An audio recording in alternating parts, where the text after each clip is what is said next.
Meron na ako isa. Hanggang dumating, 9:52. Galing na naman ng south. Pasok-pasok. Ibon ni Teacher Ading. 9:52 dumating yan. Okay, okay. Yun, good morning mga kalapatids. Welcome back to my channel, Arius Loop TV. Isang mahangin na abangan. Yan.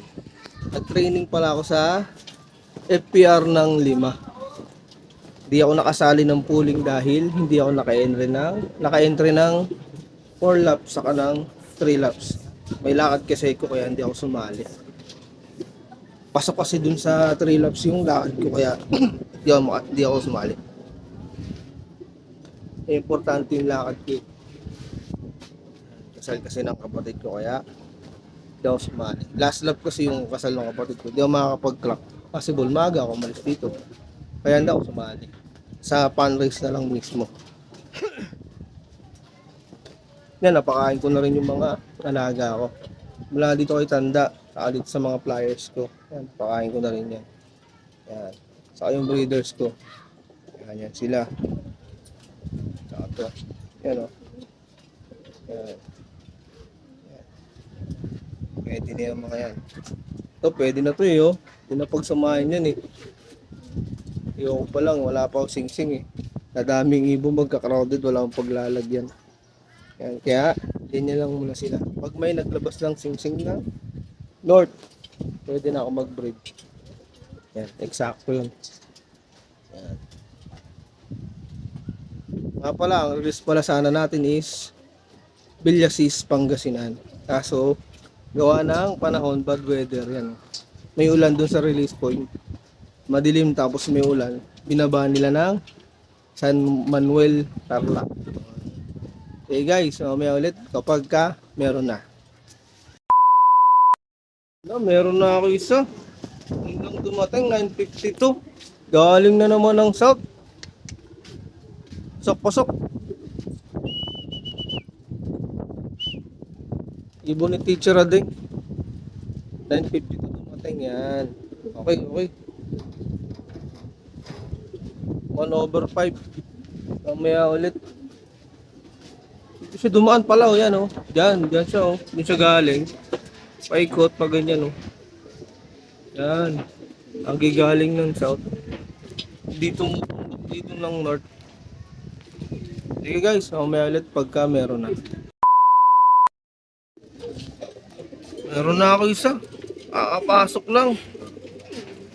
10:03, di ko na nakita kung saan galing. Hindi ko alam kung saan ako mag-aabak, kung saan ito, sa south eh. May diretso na lang kasi tong isa na to.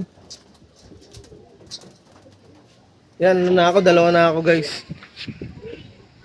Na ako, as of 10:04, dalawa na ako. Basta lahat ng ibon dito lang gagaling eh. Yan. Paikot na ganyan. Yan. Pagka hindi nakababa dito, isa pang ikot yan. Diretso siya dito eh. Basta pag kita ko, andyan na sa ibabaw eh. Okay guys, mamaya ulit. Yun na, yung survivor andito na. As of 10:07. Yan. Ito na. 3/5. Dalawa na lang yung kulang.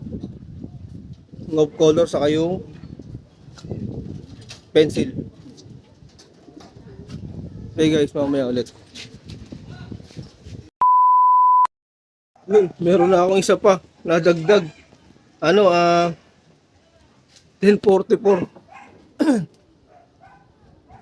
Kakahuwi pa to.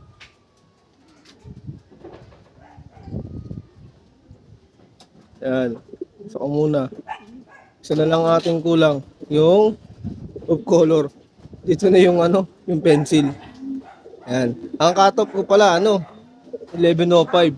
Pag yung of color is wala pa ng 11:05, babalikan ko na lang siya 12 or 4 PM bago magpakain. Yan. Sige guys. Yun. Inabot na nga ako ng cut-off as of 11:10. Yan. Kulang ako ng isa. Yung off color. Yan. Bali ngayon, ginawa ko, nakain ko na rin yung mga umuwi sa aking apat. Para makakain na rin, maka-recover na rin sila. Binigyan ko na rin sila ng digestion. At papainumin ko na rin sila ng electrolytes para maka-recover sila at ma-load ko pa sa next training by Tuesday. Yan. Shoutout pala sa viewers ko ng YouTube saka sa FB page ko. Salamat sa support. Hanggang dito na lang. Bye.